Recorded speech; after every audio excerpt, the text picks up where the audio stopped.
அன்புமிகு பேரவைத் தலைவர் அவர்களே, விவசாயிகள் நெல் மற்றும் கரும்புகளை பயிரிடவும், அறுவடை செய்திடவும், விற்பனை செய்திடவும் தங்களது உடல், பொருள், ஆவி அனைத்தையும் செலவிட்டு மேற்கொள்கின்றனர்.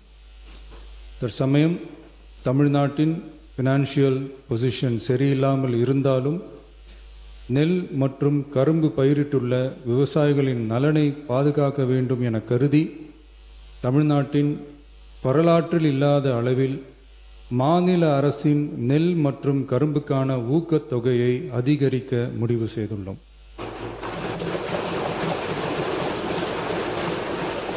நெல் கொள்முதல் பருவம் வரும் செப்டம்பர் 1ஆம் தேதி தொடங்க இருப்பதால் குறைந்தபட்ச ஆதரவு விலையுடன் மாநில அரசின் ஊக்கத்தொகையாக சன்னரக நெல்லுக்கு குவிண்டால் ஒன்றுக்கு ரூபாய் 289 மற்றும் பொது ரக நெல் ஒன்றுக்கு ரூபாய் 159 என உயர்த்தி சன்னரக நெல் ரூபாய் 2750 பொது ரக நெல் ரூபாய் 2600 என வழங்கப்படும்.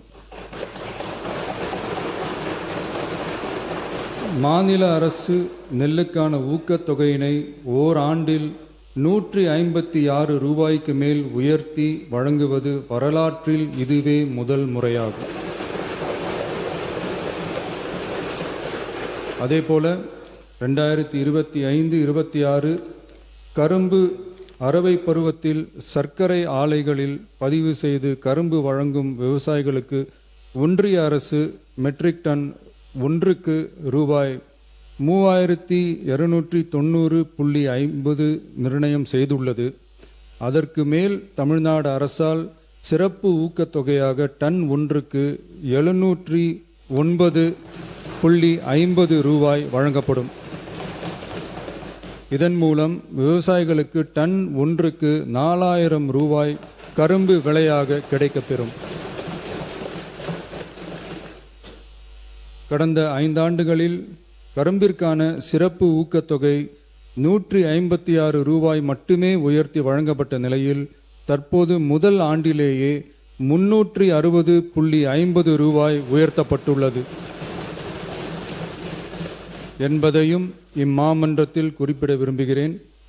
மாநில அரசால் கரும்பு சிறப்பு ஊக்கத்தொகையாக மெட்ரிக் டன் ஒன்றுக்கு ஓராண்டில் 134 ரூபாய்க்கு மேல் வழங்கப்படுவது வரலாற்றில் இதுவே முதல் முறையாகும்.